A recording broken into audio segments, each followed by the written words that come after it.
Kuni kecha Farg'ona shahridagi markaziy ko'chalardan birida yosh ulug' otaxonning yerda yotgani aks etgan videolar omma e'tiboriga havola etildi. Mazkur video ijtimoiy tarmoqlarda keng tarqagach, prezident maslahatchisi, ijtimoiy himoya milliy agentligi rahbari Mansurbek Polvonovich Olloyorov video ostiga izoh yozib, masala nazoratga olinganini alohida aytib o'tdi. Xo'sh, mazkur otaxonning hayotida nimalar o'zgardi? Davlat bunga qanday yordamlar berdi? Mazkur savollar bilan biz mas'ullarga yuzlandik. Ijtimoiy tarmoqlarda tarqalgandan so'ng Farg'ona shahar inson ijtimoiy xizmatlar markazi mas'ul xodimlari tomonidan nazoratga olindi holat. Sizga ma'lumotlar asosida aytishim mumkin.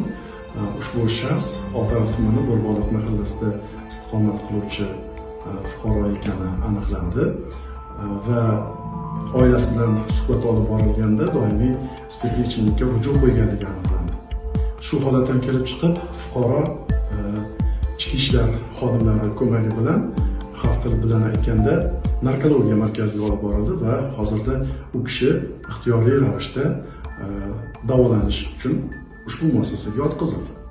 Qolaversa, bundan tashqari oilasini og'ir ijtimoiy vaziyatdan olib chiqish maqsadida mahalladagi ijtimoiy xodim tomonidan ijtimoiy kes ochildi va oilaga ijtimoiy xizmatlar va yordamlar ko'rsatish bo'yicha aniq individual rejalar ishlab chiqildi. Shu kunga qadar 2025-yilda ushbu fuqaromiz oyoq protezini olgan bizdan.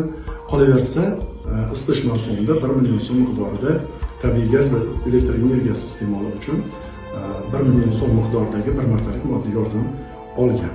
Kelgusida oilaviy munosabatlarni tiklash bo'yicha ham ishlash choralari ko'riladi. Insonga insoniy e'tibor berilgandan xursand bo'lsak-da, ammo otaxonning atrofidan o'tib ketgan odamlarning birortasi ham "Qoling ne?" deb so'ramagani bizni o'ylantirdi. Insonga og'irdir ojiz so'qirlik, undan-da og'irdir ma'naviy ko'rlik. Ko'zi ochiq bo'lib, qalbi ko'rlar bor.